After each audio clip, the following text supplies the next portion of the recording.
ठीक है जी। तो सबसे पहले जिसका एक ख्याल जब हम अहशा की बात करते हैं, इंटरनल ऑर्गन्स की बात करते हैं, तो सबसे पहले जो हमारे जहन में आता है वो आता है स्टमक, यानी कि मैदा, पेट। खाना जहाँ पे जाके जमा होता है, स्टोर होता है, सबसे पहले अगर अंदरूनी ऑर्गन्स की बात करते हैं तो सबसे ज्यादा जो जहन में आता है वो स्टमक आता है। स्टमक के बारे में सोच एक जहन बनता है। स्टमक, तो स्टमक को यूनानी में शिकम कहते हैं। देखिए पेज नंबर 676 पे देखिए, मैंने एक पिक्चर बनाई है, स्टमक की पिक्चर बनाई है, जिसमें जो है ऊपर से आप एक पाइप देखोगे, ये पाइप है ईसोफेगस का। एक्चुअली अगर ये चित्र, ये तस्वीर हमारी समझ में आ गई तो फिर एनाटमी एक्चुअली क्या है, एनाटमी जो बॉडी में होता है वही तो पढ़ते हैं, तो इसको हमें समझना आसान हो जाएगा। ये जो ऊपर से आ रही है, ये जो आप पाइप टाइप देख रहे हैं, ये ईसोफेगस का एंड है, इंस्फिक्टर है, यानी कि एक तरीके से एक उसकी लास्ट हिस्सा है इसोफेगस का। ठीक है, मरी का यानी कि खाने का पाइप का। उसके ऊपर स्टमक, स्टमक में जो सबसे ऊपर ये उभार वाला हिस्सा है इसको फंडस कहते हैं। ठीक है, फंडस के बाद ये जो बड़ा हिस्सा है इसको बॉडी कहते हैं, और बॉडी के बाद जो है वो पाइलोरिक बोलते हैं। इसके अंदर ईसोफेगस के फौरन बाद जो होता है कार्डिया बोलते हैं इसको। कार्डिया एक्चुअली कार्डियक दिल को बोलते हैं, लेकिन चूंकि ये दिल के बहुत ज्यादा करीब होता है इसके लिए इसको कार्डिया बोलते हैं। कार्डियक हार्ट को बोलते हैं, और चूंकि ये हार्ट के करीब होता है इसलिए इसको कार्डिया बोलते थे। लेसर कर्वेचर और ग्रेटर कर्वेचर जो होते हैं, लेसर कर्वेचर वो होता है जहां पे ये दबाव सा होता है इधर ऊपर की तरफ, और ग्रेटर कर्वेचर ये होता है जिधर पे ये होता है। अब इसको हम थोड़ा तरीके से पढ़ लेते हैं। ठीक है, मैदा शिकम में चार खास हिस्से होते हैं। नंबर एक फंडस, ठीक है, फंडस। नंबर दो बॉडी, नंबर तीन कार्डिया, और नंबर चार पाइलोरिक। ठीक है, सबसे पहले ईसोफेगस के फौरन बाद कार्डिया होता है, उसके बाद सबसे ऊपर वाला हिस्सा फंडस होता है।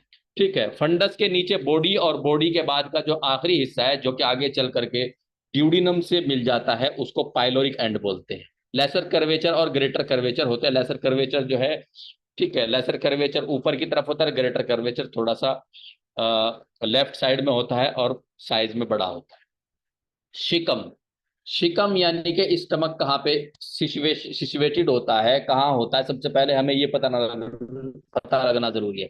शिकम एब्डोमन, एब्डोमन किसको बोलते हैं, ये जो मैजिक बॉक्स है, ये जो पसलियों के नीचे से लेकर के और कूल्हे की हड्डी तक का जो बीच का एरिया है, जिसको हम आम तौर से बोल चाल में क्या बोलते हैं, पेट कह देते हैं। हालांकि इसके अंदर मैं कई बार बता चुका हूँ, स्टमक है, लार्ज इंटेस्टाइन है, स्मॉल इंटेस्टाइन है, लीवर है, गॉल ब्लैडर है, स्प्लीन है, बाइलेटरल रिनल्स यानी कि गुर्दे हैं, और यूरेट्रा है, यूरिनरी ब्लैडर है, यूट्रस है।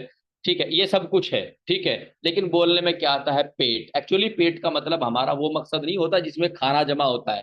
पेट का मतलब यहाँ पे हमारा पूरा का पूरा एब्डोमन। ठीक है, तो एब्डोमन में कहाँ पे होता है, एब्डोमन में बाईं तरफ यानी कि लेफ्ट साइड में होता है। ठीक है, ईसोफेजल इंस्पिक्टर, इंस्पिक्टर कहते तरीके से वाल्व होती है जिसमें से निकल के खाना जो है वो स्टमक के कार्डिया में आ जाता है। ठीक है, इस इसोफेजल इंस्पेक्टर के बाद, शिकम के बाद छोटी आंत। छोटी आंत में कहा, स्टमक के बाद कहाँ पहुंच जाता है, छोटी आंत में पहुंच जाता है। अब सबसे पहले कहा इसोफेजियल इंस्पेक्टर, यानी कि इसोफेगस की जो वाल है उसके बाद कहाँ आता है, स्टमक कार्डिया में आता है। स्टमक के कार्डिया से शुरू होकर के कहाँ तक होता है, पाइलोरिक एंड तक होता है। पाइलोरिक एंड के बाद क्या होता है फिर, ड्यूडिनम। ड्यूडिनम क्या है, छोटी आंत का पहला हिस्सा है, वो शुरू हो जाती है। ठीक है, और ड्यूडिनम को यूनानी में इस्नाशरी कहते हैं, स्टमक को शिकम कहते हैं, मैदा भी कहते हैं जी। शिकम जो है वो जे शेप का होता है, जैसे इंग्लिश में जे लिखते हैं ना, जे, जैसे इंग्लिश में जे लिखते हैं इस तरह का शिकम होता है। बस क्या होता है, जैसे ये जो जे है, जे ऐसे बनाते हैं, इस जे को थोड़ा सा तिरछा कर दीजिए, इसको ऐसे लिख लीजिए, ऐसे सीधा ना लिख के थोड़ा सा तिरछा लिख लीजिए। ये शिकम यानी कि स्टमक जैसा दिखाई देने लग जाता है। स्टमक में सबसे अंदर वाली जो लेयर होती है, यानी कि देखिए, जो पेट है यानी कि स्टमक है, ठीक है, जो मैदा है सबसे अंदर जो होती है, सबसे अंदर, जैसे कि मुंह के अंदर सबसे क्या होता है, म्यूकस होती है, म्यूकस मेम्ब्रेन। ठीक है, सबसे अंदर मुंह जब हम खोलते हैं, ऐसे जो कच्ची कच्ची खाल दिखाई देती है, ठीक है, थोड़ी सी जो पिंकिश कलर की होती है, रेडिश कलर पिंकिश कलर की होती है, ये म्यूकस मेम्ब्रेन है। तो इसी तरीके से जो स्टमक है, स्टमक के अंदर भी सबसे अंदर जो होती है वो म्यूकोजा या म्यूकस मेम्ब्रेन होती है। ठीक है। म्यूकोसा या म्यूकस मेम्ब्रेन होती है। म्यूकस मेम्ब्रेन के बाद सब म्यूकोजा होती है। सब म्यूकोजा, सब के मैंने नीचे या बाद में म्यूकोजा, यानी कि सब म्यूकोजा होती है। उसके बाद क्या होती है, मसल्स होती है। मसल्स होती हैं, और मसल्स के बाद सब सिरोसा होती है, और सब सिरोसा के बाद सिरोसा होती है। और ऐसे मिलकर के पूरा स्टमक बन जाता है। देखिए, बात समझने की कोशिश कीजिए। सबसे अंदर, सब अंदर से बाहर की तरफ चलेंगे। स्टमक है, स्टमक में जो सबसे अंदर वाली दीवार है वो म्यूकस मेम्ब्रेन या म्यूकोजा है। म्यूकस मेम्ब्रेन को म्यूकोजा बोल देते हैं। उसके बाद क्या होती है, सब म्यूकस बोल होती है। उसके बाद क्या होते हैं, सब म्यूकस के बाद उसके ऊपर मांसपेशी यानी कि मांस चढ़ा होता है। मांस के बाद सब सिरोसा, और सब सिरोसा के बाद सिरोस। ठीक है, कितनी हो गई, म्यूकस मेम्ब्रेन, सब म्यूकस मेम्ब्रेन दो, मसल्स वाली जो एक तरीके से परत हो गई तीन, उसके बाद सब सिरोसा चार, और सिरोसा पांच। पांच तह से मिलकर के स्टमक बनता है, मैदा बनता है। ठीक है, पांच तह से, इसको याद दोबारा रख लीजिए। म्यूकस मेम्ब्रेन, सब म्यूकस, म्यूकस मेम्ब्रेन को म्यूकोजा भी बोलते हैं। उसके बाद सब म्यूकोजा, सब म्यूकोजा फिर के ऊपर जो है मसल्स चढ़ी हुई मांसपेशी होती है। मांसपेशी के बाद सब सिरोसा, और सब सिरो के बाद सीरस मेम्ब्रेन। ठीक है जी, ये इस तरीके से पांच लेयर हो जाती है। स्टमक फैलने वाला ऑर्गन, स्ट्रेचेबल। स्ट्रेचेबल ये जैसे कि आपने देखा होगा, जो किसी भी मतलब ट्यूब होती है। ट्यूब का मतलब मान लीजिए किसी भी टायर की ट्यूब है, चाहे वो साइकिल बाईसाइकिल की ट्यूब है, मोटरसाइकिल की, या किसी बड़े वाहन की ट्यूब है। उसमें क्या करते हैं, जब उसमें हवा भरते हैं तो वो चौड़ी हो जाती है, फूल जो होती है। क्यों? क्योंकि वो स्ट्रेचेबल होती है, यानी कि उसमें फूलने का मादा होता है। ठीक है, ठीक इसी तरीके से जो स्टमक है ये भी स्ट्रेचेबल होता है। यानी कि अगर आदमी चाहे, ठीक है, आदमी चाहे ज्यादा, मान लीजिए बहुत अच्छे शानदार खाने अगर सामने आ गए हैं, बेहतरीन से दावत मिल गई है, तो आदमी जो है आधा किलो ज्यादा भी काम कर सकता है। नहीं करना चाहिए, वैसे ये गलत तरीका है। ये आदत के हिसाब से देखा जाए तो भी गलत है, ये तंदुरुस्ती के सेहत के हिसाब से देखा जाए भी तो गलत है। क्योंकि बॉडी के ऊपर एक्स्ट्रा बर्डन, एक्स्ट्रा प्रेशर डालने से कोई फायदा नहीं है। ठीक है, तो ये जो स्टमक है ये स्ट्रेचेबल यानी कि खिंचाव वाली, एक तरीके खिंचाव वाला ऑर्गन है। अब इसमें आगे क्या देखते हैं, न्यूबॉर्न। न्यूबॉर्न किसे कहते हैं? बॉर्न के मैंने बच्चा, सॉरी, बॉर्न के मैंने पैदा हुआ, जो कि पैदा हुआ, न्यू के मैंने नया। न्यूबॉर्न यानी कि वो बच्चा जो कि नया पैदा हुआ, यानी कि शिशु। हिंदी में शिशु बोलते हैं, इंग्लिश में न्यूबॉर्न बोलते हैं, यूनानी में नौमौलूद बोलते हैं, नौजायद भी नौजायदा भी बोलते हैं, नौमौलूद भी बोलते हैं। ठीक है, कि जो पेट की, बच्चे के जो स्टमक की कैपेसिटी होती है वो 30 या 35 ml होती है। ज्यादातर 30 एग्जाम में पूछा जाता है, कई बार पूछ लेते हैं सवाल। ठीक है, वैसे तो मैं ये सवाल आपको जो है फिर पीडिया में भी पढ़ा सकता था, लेकिन मैं एक्चुअली जो चीज यहाँ पे बता दी गई उसको यहीं से याद करके चलिए, पीडिया के भरोसे मत बैठिए। जो छोटा बच्चा होता है, छोटा बच्चे का जो स्टमक होता है वो 30 ml तक ही मतलब ले सकता है। ठीक है, उसकी कैपेसिटी 30 ml होती है। लेकिन एडल्ट की जो कैपेसिटी होती है, एडल्ट की कैपेसिटी यानी कि एक जवान मर्द औरत की जो कैपेसिटी होती है, ठीक है, वो 1.5 लीटर से लेकर के 2 लीटर, और 2 लीटर से लेकर 4 लीटर तक की होती है। ठीक है, स्टमक में, यानी कि आदमी इतना स्टोर कर सकता है एक बार के, यानी कि 2 से 4 लीटर, वैसे कई किताबों में 1.5 लीटर भी लिखा हुआ। ठीक है, ये है स्टमक और स्टमक के इंपॉर्टेंट पॉइंट्स। उसके बाद आ जाते हैं ईसोफेगस। ईसोफेगस क्या है?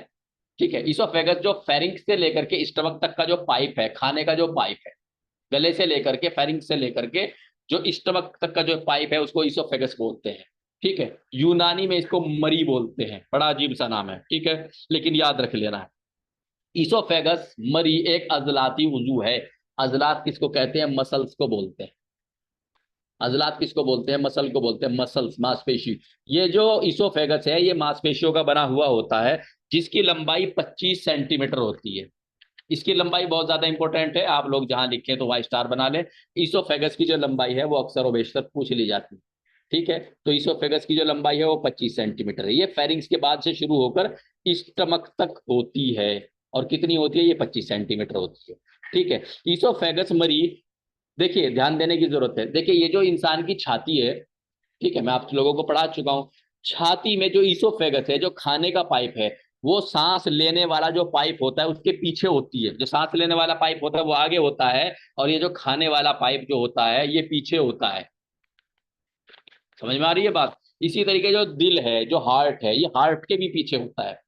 खाने वाला जो पाइप है वो हार्ट के भी पीछे होता है, और ट्रेकिया यानी कि सांस लेने वाली नली के भी पीछे होता है। मेडियस्टाइनम, मेडियस्टाइनम क्या है? ये जो इंसान की छाती है, इसको मेडियस्टाइनम में बांटते हैं, आगे वाला मेडियस्टाइनम, बीच वाला, सबसे पीछे वाला। तो ये मेडियस्टाइनम से गुजरती हुई डायफ्राम को पार करके एब्डोमेन में पहुंच जाती है। देखो अब आप कहोगे डायफ्राम क्या चीज है? ये जो इंसान के दोनों फेफड़े हैं ना, फेफड़ों के नीचे एक मोटी झिल्ली होती है, मोटी, खूब मोटी झिल्ली होती है, उसको डायफ्राम बोल देते हैं। डायफ्राम के ऊपर क्या होते हैं? फेफड़े रखे होते हैं ऐसे। और डायफ्राम के नीचे क्या होता है? डायफ्राम के नीचे लेफ्ट साइड में स्टमक होता है, ठीक है, राइट साइड में लीवर होता है, और पूरा जो एब्डोमन है पूरा, जिसे हम आम जबान में पेट कहते हैं, वो डायफ्राम के और कुल्ले की हड्डी के बीच में होता है, ठीक है। और डायफ्राम के ऊपर क्या होता है? फेफड़े होते हैं, फेफड़ों के दोनों के बीच में एक दिल होता है। तो फेफड़ों और फेफड़ों और क्या कहते हैं, स्टमक और लिवर के बीच में क्या होता है? एक मोटी झिल्ली होती है, इसको डायफ्राम बोलते हैं। ये जो ईसोफेगस है, ये जो खाने की नली है, ये क्या करती है? ये गर्दन के मोहरों से के लेवल से शुरू होती है, मुंह से शुरू होती है, उसके बाद ये छाती में को पार होते हुए एब्डोमन में पहुंच जाती है, ठीक है।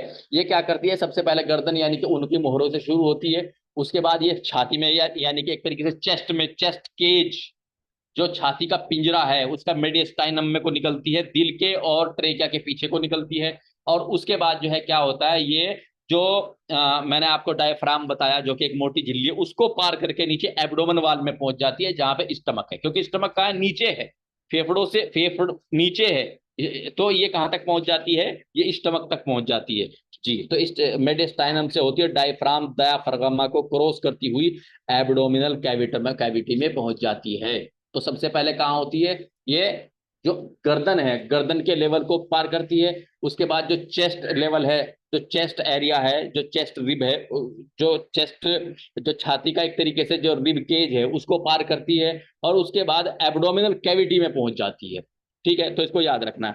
ईसोफेगस यानी कि मरीज जो है सर्वाइकल C6। देखिए मैंने आपको बताया था, जो सर्वाइकल की हड्डियां हैं वो कितनी है? 7 हड्डियां होती हैं, C1, C2, C3, C4, C6, C7, C7। C1 किसको बोलते हैं? एटलस को बोलते हैं। C2 किसको बोलते हैं? एक्सिस को बोलते हैं। C1 के अंदर बॉडी नहीं होती, इंपोर्टेंट पॉइंट। C2 के अंदर जो है एक ओडोनॉइड प्रोसेस यानी कि दांत जैसी आकृति होती है, जिसके ऊपर इंसान की गर्दन राइट टू लेफ्ट घूमती है, ठीक है जी। उसके बाद C3, C4, C5, C6, C7। ये जो C6 है, सर्वाइकल का जो छठा मोहरा है, यहां से सर्वाइकल का जो छठा मोहरा है, यहां से ईसोफेगस यानी कि मरी शुरू होती है, ठीक है। और यहां से मरी शुरू होने के बाद जो थोरेसिक 11 जो छाती की, जो थोरेसिक जो थोरेसिक कितनी है? 12। तो थोरेसिक 11 तक ये होती है, ठीक है। C6, C7, उसके बाद T1, T2, T3, T4, T5, T6, T7, T8, T9, T10, T11 तक होती है। ये 25 सेंटीमीटर की होती है। T11 पे जाकर के ये कहाँ गिर जाती है? स्टमक में गिर जाती है। खाना जो इससे पार होता है कहाँ गिर जाता है? स्टमक में गिर जाता है। तो T1 तक होती है। ये क्या होती है? इसोफेगस होती है। उसके बाद क्या हो, चलते हैं लीवर की तरफ चलते हैं। लीवर, लीवर राइट साइड में ऊपर एब्डोमिनल कैविटी में होता है, ठीक है, डायफ्राम के नीचे होता है। यही डायफ्राम जिसके बारे में अभी जिक्र चल रहा था, ठीक है। और स्टमक, स्टमक कहाँ होता है? स्टमक जो है वो लेफ्ट साइड में होता है। लिवर कहाँ होता है? राइट साइड में होता है, यानी कि दाहिनी तरफ होता है, ठीक है। राइट किडनी और इंटेस्टाइन से ऊपर होता है। जो दाया गुर्दा है, दाया गुर्दा इसके नीचे होता है, यानी कि दाया गुर्दा, फिर दाया गुर्दे के ऊपर क्या होती है? ये होता है लीवर होता है। और जो आते हैं वो भी इसके नीचे होती है, ठीक है जी। लीवर यानी कि जिगर सियाह माइल सुर्ख भूरा, यानी कि कैसा होता है? स्याह माइल सुर्ख, स्याह माइल सुर्ख कहते हैं ऐसा कालापन, ऐसा काला, सॉरी, ऐसा लाल जिसके अंदर कालापन पाया जाता हो। जो लीवर जिस मांस का बना हुआ है, जिस मांसपेशी का बना हुआ है, वो इतना तेज लाल होता है कि वो कालेपन पे हो जाता है, ठीक है। उसको स्याह माइल सुर्ख कहते हैं, यानी कि ऐसा लाल जिसके अंदर कालापन आ जाए, ठीक है। भूरा, ठीक है, ब्राउन जिसको कहते हैं, ठीक है। ये क्या है? Dark dark red brown, dark red brown का कलर होता है लीवर का। ऑर्गन है जो 1600 ग्राम तक का हो सकता है। 1600 ग्राम यानी कि 1.5 किलो से भी ज्यादा वजन इसमें हो सकता है। लीवर के अंदर, जो लीवर है उसके अंदर 4 लोब होते हैं। लोब किसको कहते हैं? लोब एक तरीके से टुकड़े समझ लीजिए आप, हिस्से समझ लीजिए। लीवर के अंदर कितने टुकड़े होते हैं? 4। नंबर 1 किधर? राइट, राइट साइड में राइट साइड में जो लोब होता है वो सबसे बड़ा लोब होता है, इसको राइट लोब बोलते हैं। आप लोग देख लीजिए, मैंने एक पिक्चर बनाई हुई है लीवर की, ठीक है, पेज नंबर 477 पे बनाई हुई है। आप देखेंगे कि एक इसमें बहुत बड़ा हिस्सा है, बड़ा कमरा सा है, ठीक है, बड़ा हिस्सा है, इसको राइट लोब बोलते हैं। फिर लेफ्ट साइड में आप देखोगे कि इससे इससे काफी छोटा है, ये लेफ्ट साइड में है, तो राइट लोब हो गया, लेफ्ट लोब हो गया। कुछ दिनों तक यही माना जाता था कि लीवर के अंदर सिर्फ दो लोब है, एक राइट लोब है, एक लेफ्ट लोब है। लेकिन चूंकि चूंकि जब मेडिकल साइंस ने तरक्की की और ज्यादा इन चीजों के अंदर गहनता से अध्ययन हुआ और इन चीजों के बारे में ज्यादा पता लगा, तो पता लगा कि सिर्फ दो लोब नहीं है, सिर्फ दो हिस्से नहीं है लीवर के चार हिस्से हैं। कैसे कैसे? देखिए, जो राइट साइड में होता है वो राइट लोब कहलाता है, जो लेफ्ट साइड में होता है वो लेफ्ट लोब कहलाता है। आपने बीच में एक लकीर सी देखी है, ये जो लकीर है एक्चुअली ये एक लिगामेंट है, फैल्सीफोरम लिगामेंट है, ठीक है। ये एक लिगामेंट है, फैल्सीफोरम लिगामेंट है। इसका काम क्या होता है, ये क्यों है यहाँ पे? बच्चा जब माँ के पेट में होता है और माँ के पेट का खून, माँ के पेट से जो है नली जो है खून की बच्चे के नाक में जुड़ी हुई होती है। और बच्चा कहाँ से खून लेता है? माँ के पेट में, माँ का ही खून बच्चे के अंदर गर्दिश करता है।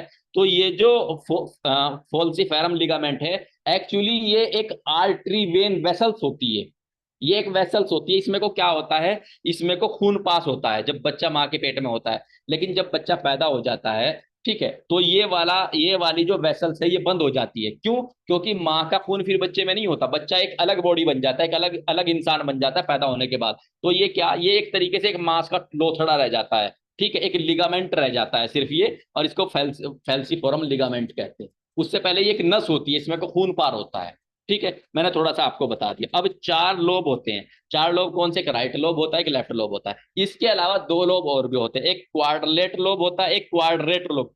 Quadrat lobe, quadrate, CUADATE, quadrate lobe और क्वाड्रेट लोब, दोनों की स्पेलिंग देख लीजिए। जो क्वाड्रेट है वो C से बन रहा है, और क्वाड्रेट जो है वो किससे बन रहा है? वो Q से बन रहा है, ठीक है। ये दो लोब और भी हैं। अब इसको आप ऐसे समझ लीजिए, ये जो फैल्सीफोरम लोब है, इसका क्या काम है? एक काम तो ये है भाई, ये पता लग जाता है भाई लीवर का लेफ्ट लोब कहाँ है, राइट लोब कहाँ है, यानी कि हिस्से का पता लग जाता है। दूसरा क्या है, जो एब्डोमिनल वाल है, जो पेट जो है ये पीछे चिपका रहता है। जो एब्डोमिनल वाल है ना, जो मतलब एक तरीके से इंसान की जो एब्डोमन है, यानी कि जो पूरा का पूरा मैजिक बॉक्स है, उसकी जो पीछे वाली सतह है उससे जुड़ा रहता है ये। यानी कि ये क्या कहता करता है, ये लीवर को एक तरीके से लटका करके रखता है इंसान के एब्डोमन में। क्यों? क्योंकि जो एब्डोमन की पीछे वाली दीवार है उस पे चिपका होता है ये, ठीक है। जो फैल्सीफोरम लिगामेंट जो होता है, एक्चुअली सिकल सेल शेप, यानी कि यानी अर्धचंद्राकार शेप होता है। ये जो फैल्सीफोरम लिगामेंट है ये अर्धचंद्राकार, जैसे आधा चांद होता है ना, इसको सिकल सेल शेप बोल देते हैं। अब जो क्वाड्रेट लोब है ये कहाँ होता है? ठीक है, राइट और लेफ्ट के बारे में तो हमने देख लिया, हमें पिक्चर में समझ में आ रहा है। तो जो क्वाड्रेट लोब होता है वो इंफीरियर सरफेस, यानी कि नीचे की तरफ होता है, ठीक है, नीचे वाली तरफ होता है राइट लोब के। ये जो राइट लोब है, जो बड़े वाला लोब है, इसके नीचे की तरफ होता है क्वाड्रेट लोब। और जो क्वाड्रेट लोब होता है C वाला, ठीक है, ये राइट लोब और लेफ्ट लोब के बीच में होता है। ये दोनों लोब के बीच में होता है, एंटीरियर सुपीरियरली। एंटीरियर का मतलब सामने, सुपीरियर का मतलब ऊपर, यानी कि ये क्या होता है, दोनों लोब के बीच में होता है, सामने और ऊपर की तरफ होता है, ठीक है। लीवर जिसमें इंसानी में अंदरूनी सबसे बड़ा ऑर्गन है, जितने भी सबसे बड़े अंदर अंदरूनी ऑर्गन्स हैं उनमें सबसे बड़ा, देखिए अगर हम होल की बात करें, यानी कि इंसान की बॉडी में सबसे बड़ा ऑर्गन कौन है, तो स्किन है, खाल है। ये मैं आपको बता चुका हूं, ये इस पर मैंने सवाल भी बना दिया है आप लोगों के लिए। लेकिन अगर हम ये बात करें कि इंसान में इंटरनल ऑर्गन में, यानी कि अंदरूनी, जैसे कि हार्ट है, ब्रेन है, आपका स्टमक है, किडनीज है, इनमें सबसे बड़ा कौन सा है? तो इनमें सबसे बड़े की बात करें तो ये लीवर है, ठीक है। ये स्टमक के ऊपर दाहिने हिस्से में पसलियों के पिंजरे के नीचे होता है, ठीक है। अब हम पढ़ते हैं गाल ब्लैडर। गाल ब्लैडर पित्त की थैली। अब आप कहोगे पित्त की थैली कहाँ होती है? देखिए, ये जो मैंने लीवर का शेप बनाई थी, जरा गौर से इसमें देखिए आप लोग, नोट्स में देखिए, नीचे मैंने गाल ब्लैडर दिखाया है जरा सा। एक्चुअली जो गाल ब्लैडर होती है वो जो है उसका बहुत थोड़ा हिस्सा बाहर होता है, ज्यादातर हिस्सा उसका लीवर में गड़ा हुआ होता है। गाल ब्लैडर का ज्यादातर हिस्सा लिवर में गड़ा हुआ होता है।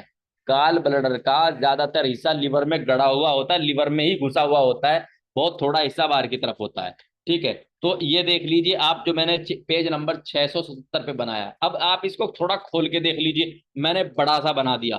ठीक है, गाल ब्लैडर, पित्त की थैली, ये देखिए आपने ऊपर से नसें आ रही हैं, ये जो नसें ऊपर से आ रही है, पेड़ सा बनाया ना मैंने, ये आ रही है लीवर में से। ठीक है, फिर बराबर में मैंने बनाया है गाल ब्लैडर। गाल ब्लैडर मैंने बड़ा सा बना के दिखा दिया आपको, और लीवर मैंने बनाया नहीं, क्योंकि अगर मैं लीवर बनाऊंगा तो चूंकि ज्यादातर तो गाल ब्लैडर लीवर में घुसा होता, तो आप देखोगे कैसे, तो मैंने लीवर नहीं बनाया, सिर्फ गाल ब्लैडर बनाया, इसको देख लीजिए आप।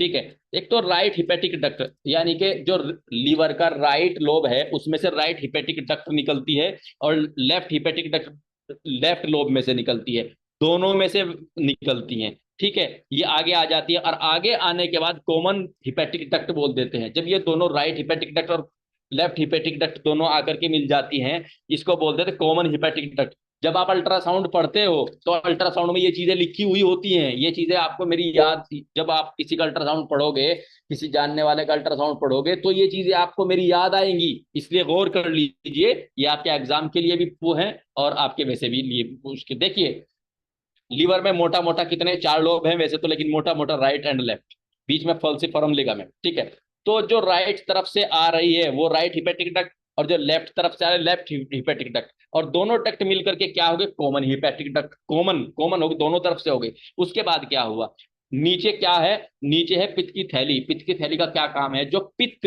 जो बाइल लीवर में तैयार होता है वो इसमें इकट्ठा होता रहता है, स्टोर करने का काम होता है इसका बाइल का। ठीक है, जब इंसान खाना खाता है फिर ये उसके ऊपर गिर जाता है, और इंसान का खाना जो है वो हजम हो जाता है। तो ये जो गाल ब्लैडर है, ठीक है, गाल ब्लैडर में से एक नली निकल के चलती है जिसको बोलते हैं सिस्टिक डक्ट। जो गाल ब्लैडर में से एक नली निकल के चलते हैं उसको बोलते हैं सिस्टिक डक्ट। कई बार ये सवाल भी पूछ लेते हैं, तो गाल ब्लैडर का जो ट्यूब है, जिससे कि मतलब जो वेसल है उसका क्या नाम है, उसका सिस्टिक डक्ट। अब देखो, ऊपर से एक तरफ से राइट हिपेटिक डक्ट आया, हिपेटिक वेट बोलते हैं लीवर को, एक तरफ से लेफ्ट हिपेटिक डक्ट आया, दोनों मिलके क्या बन गई, कॉमन हिपेटिक डक्ट। इसको बहुत अच्छे से समझ लेना, दोनों से जब मिलकर के आई, right right hepatic duct, left hepatic duct, दोनों मिलकर के क्या बन गई, कॉमन हिपेटिक डक्ट। इधर से गाल ब्लैडर की तरफ से क्या है, सिस्टिक डक्ट। जब सिस्टिक डक्ट इसमें मिल गई तो ये बन गई कॉमन बाइल डक्ट। ठीक है, ये क्या बन गई, कॉमन बाइल डक्ट। और ये कॉमन बाइल डक्ट, इसके अंदर क्या है, इसके अंदर पित्त होता है। ठीक है, वो पित्त क्या करता है, जब इंसान खाना खाता है और वो खाना जब छोटी आंत में पहुंचता है, तो उस खाने के ऊपर वो तेजाब यानी कि बाइल गिर जाता है, और वो खाना हजम होना शुरू हो जाता है। ठीक है, इस पॉइंट को अच्छे से समझ लेना, क्योंकि जो पीलिया वगैरह का, जो जॉन्डिस का मरीज होता है, उसमें कई बार जो है इसमें ऑब्स्ट्रक्शन ऑब्स्ट्रक्शन का मामला पड़ जाता है। और कई बार जब पित्त की थैली में पथरी होती है, गाल स्टोन बोलते हैं उसको, कोलीलिथियासिस बोलते हैं मेडिकल टर्म में, कोलीलिथियासिस। अगर गाल ब्लैडर में पथरी हो जाए, कोलीलिथियासिस। और अगर गाल ब्लैडर में इन्फेक्शन हो जाए, ठीक है, कोलिस्टाइटिस, कोलिस्टाइटिस। ठीक है जी। तो उसमें क्या होता है, जो कॉमन बाइल डक्ट है या हिपेटिक बाइल डक्ट है, इनमें कहीं ना कहीं इन्फेक्शन हो जाता है, स्वेलिंग आ जाती है। तो ये पॉइंट आपको समझ में आना चाहिए कि क्या बताया जा रहा है। ठीक है, अब देखिए, अब तक मैं आपको थोड़ा सा समझा रहा था, अब आप समझ लीजिए। ये जो गाल ब्लैडर होता है, इसमें सबसे पहले क्या होता है, जो बाहर का हिस्सा होता है, सबसे लास्ट वाला हिस्सा, उसको बोलते हैं फंडस। ठीक है, फिर जो बीच में बड़ा हिस्सा है उसको बोलते हैं बॉडी, और जो उसकी गर्दन होती है, यानी कि जो ट्यूब, जो नली जिसमें जिसमें बाइल जाता है, ठीक है, उससे पहले जो हिस्सा होता है उसको बोलते हैं नेक, यानी कि गर्दन। ठीक है, ये किसकी गर्दन होती है, गाल ब्लैडर की गर्दन होती है। और जो नली है उसको बोलते हैं सिस्टिक डक्ट। ठीक है, आप समझ लीजिए। गाल ब्लैडर मिलाला मिरारा का काम, गाल ब्लैडर को यूनानी में क्या बोलते हैं, मिरारा बोलते हैं। गाल ब्लैडर मिरारा का काम बाइल को स्टोर करना होता है, यानी कि इकट्ठा करना होता है, लीवर में बन बन के इसमें इकट्ठा होता रहता है, लीवर में बनता रहता है, इसमें इकट्ठा होता रहता है। गाल ब्लैडर 30 ml से 50 ml तक बाइल को स्टोर कर सकता है। ठीक है, गाल ब्लैडर को 3 हिस्सों में बांटा गया है, फंडस, बॉडी और नेक, ये मैं आपको बता चुका हूँ जी। अब आप आ जाइए स्मॉल इंटेस्टाइन में, यानी कि छोटी आंत पे। छोटी आंत में क्या क्या होता है, छोटी आंत को क्या बोलते हैं, छोटी आंत को यूनानी में अमादिकाक कहते हैं, दिकाक, याद रखना है। ठीक है, छोटी आंत बोलते हैं। छोटी आंत के 3 हिस्से होते हैं, number 1 duodenum, number 2 jejunum, number 3 ileum. जो ड्यूडिनम है उसको यूनानी इसना अशरी बोलते हैं, इंपॉर्टेंट है, याद कर लेना। उसके बाद जेजुनम, जो जेजुनम को यूनानी में साइम बोलते हैं। ठीक है, और इलियम, इलियम जो है, इलियम को लिफाइफी बोलते हैं या दकीक बोलते हैं। पूरी छोटी आंत का जो है दिकाक बोलते हैं, और खाली इलियम को दकीक बोलते हैं, दकीक। इनको शब्दों को ध्यान रखना, लिफाइफी या दकीक बोलते हैं। अब आ जाइए आप ड्यूडिनम पे। ड्यूडिनम को इंग्लिश यूनानी में क्या बोलते हैं? इसना अशरी। इसना अशरी। देखिए अरबी में इसना अशरी बोलते हैं। ठीक है। इसना के मायने दो होता है, अशरा के मायने 10 यानी कि 12। इसना अशरी के मतलब 12 होता है। क्यों? क्योंकि 12 अंगुष्ठ होती है। ये जो ड्यूडिनम है, चूंकि 12 अंगुष्ठ होती है, तो इसको इसलिए इसका नाम इसना अशरी रखा गया है। ड्यूडिनम इसना अशरी छोटी आंत का पहला हिस्सा है। स्टमक के बाद जो स्टमक में जो लास्ट हिस्सा है पाइलोरिक एंड, उसके बाद क्या चालू होता है? ड्यूडिनम चालू होता है। ठीक है। तो ड्यूडिनम का जो पहला हिस्सा है, सॉरी, जो स्मॉल इंटेस्टाइन का पहला हिस्सा है वो क्या है? वो ड्यूडिनम है। स्मॉल इंटेस्टाइन, छोटी आंत की बात कर रहे हैं, ड्यूडिनम, उसको स्नाशरी बोलते हैं। ये कहाँ? स्टमक के फौरन बाद चालू होता है, स्टमक के पाइलोरिक एंड के बाद शुरू होता है।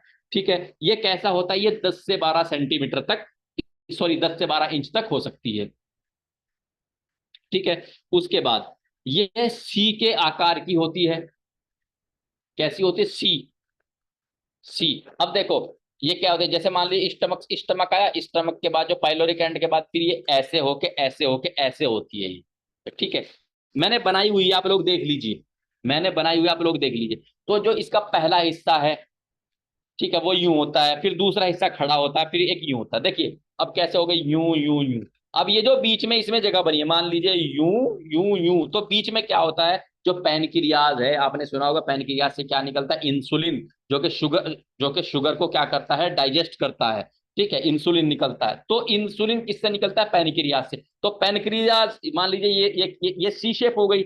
इसको आप मान लीजिए इसना आशरी यानी कि ड्यूडिनम, और इसकी ये इधर से आ गया पैनक्रियाज। तो पैनक्रियाज का जो हेड होता है वो इसमें ऐसे फंसा हुआ होता है, छोटी इसमें ड्यूडिनम में। ठीक है।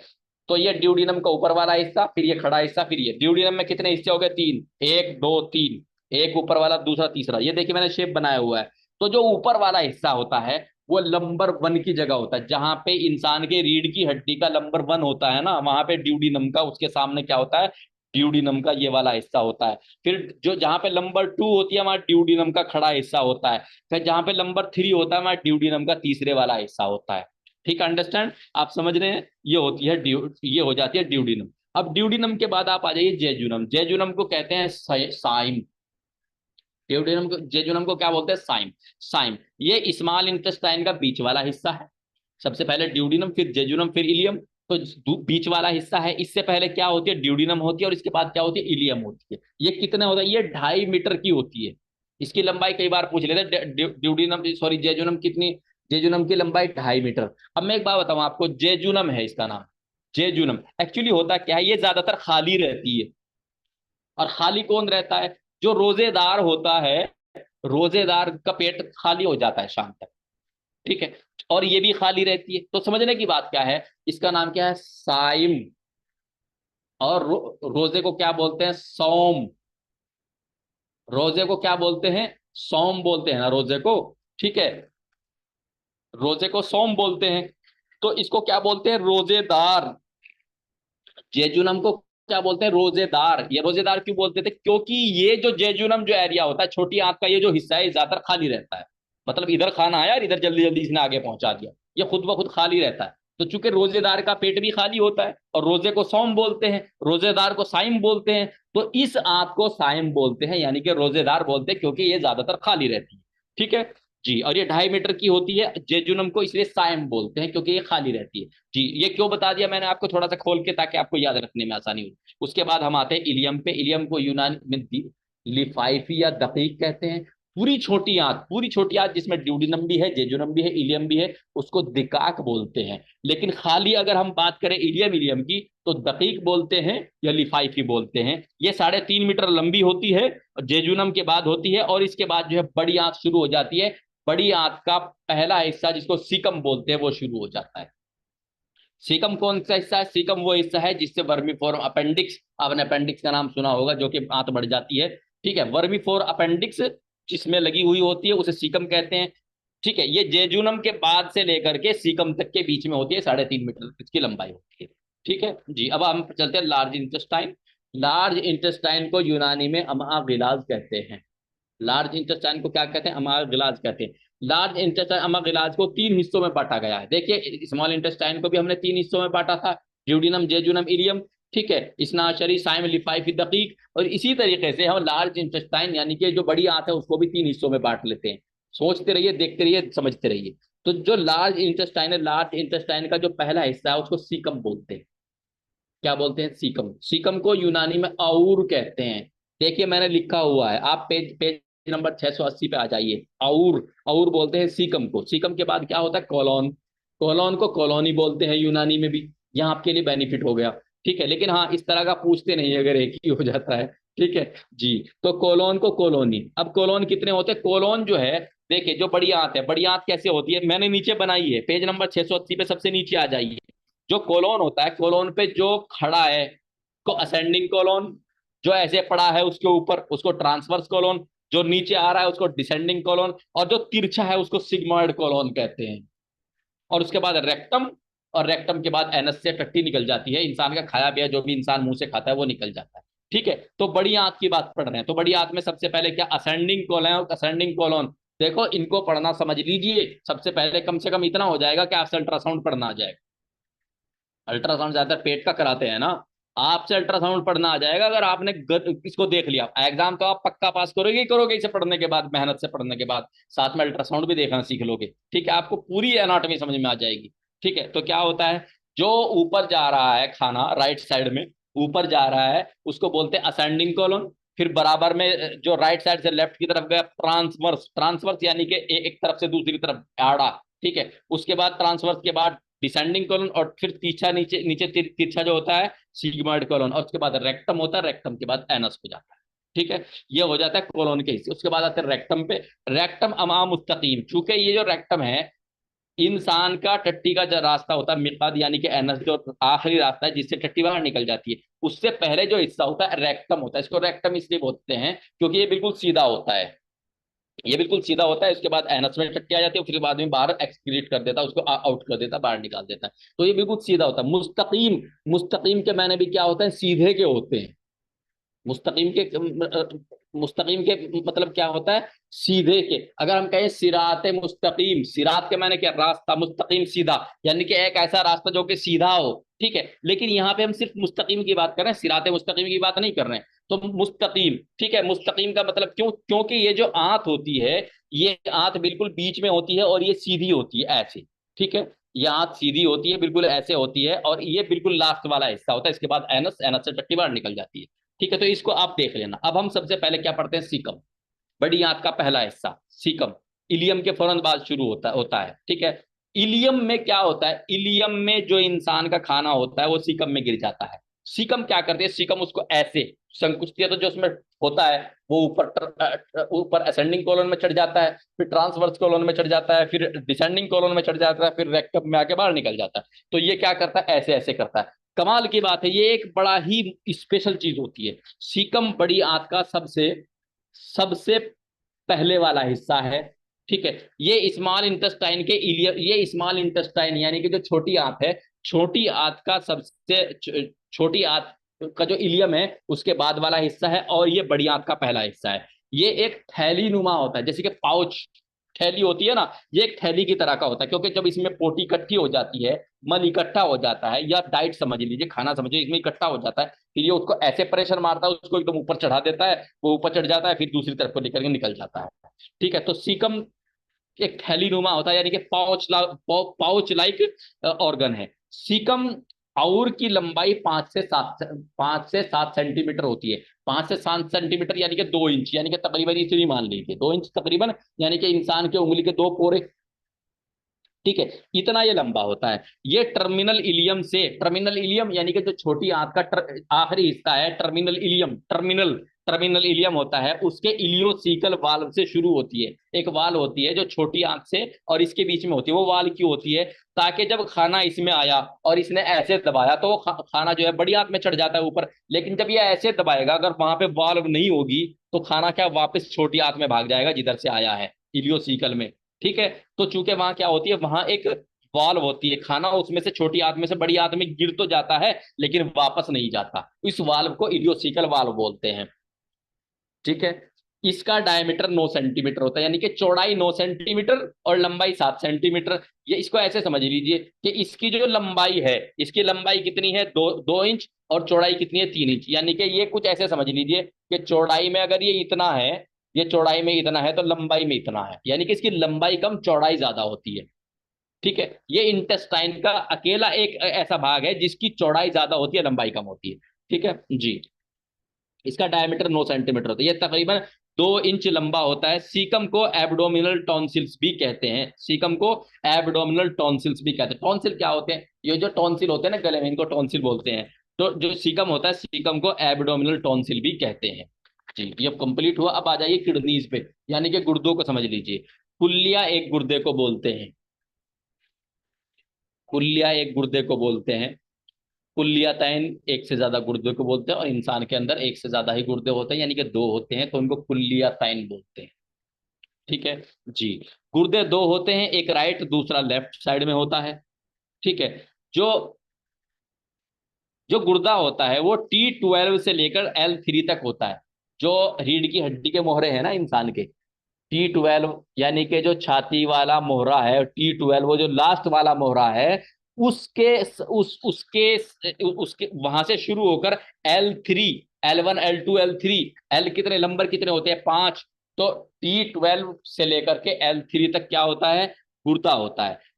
ठीक है। बायां गुर्दा ज्यादा अच्छी हालत में होता है अपेक्षाकृत दायां गुर्दे से दायां गुर्दे के, यानी कि जो बायां गुर्दा होता है वो ज्यादा डेवलप होता है। क्यों होता है? क्योंकि जो दायां गुर्दा है ना, दाईं तरफ एक्चुअली लीवर है, दाईं तरफ क्या है, लीवर है। अब जब लीवर है तो उसे उसे जगह कम मिलती है, क्योंकि लीवर एक ह्यूज ऑर्गन है, बड़ा ऑर्गन है लीवर, 1600 ग्राम तक का, यानी कि 1.5 किलो से भी ज्यादा एक तरीके से जो है बड़ा ऑर्गन है, तो वो ज्यादा हिस्सा घेर लेता है। और किडनी को जो है, किडनी को, गुर्दे को कम हिस्सा मिलता है। जो दाएं तरफ का गुर्दा है वो छोटा होता है, और बाएं तरफ के गुर्दे को जगह ज्यादा मिल जाती है, तो जो बाएं तरफ का गुर्दा होता है वो बड़ा होता है। ठीक है।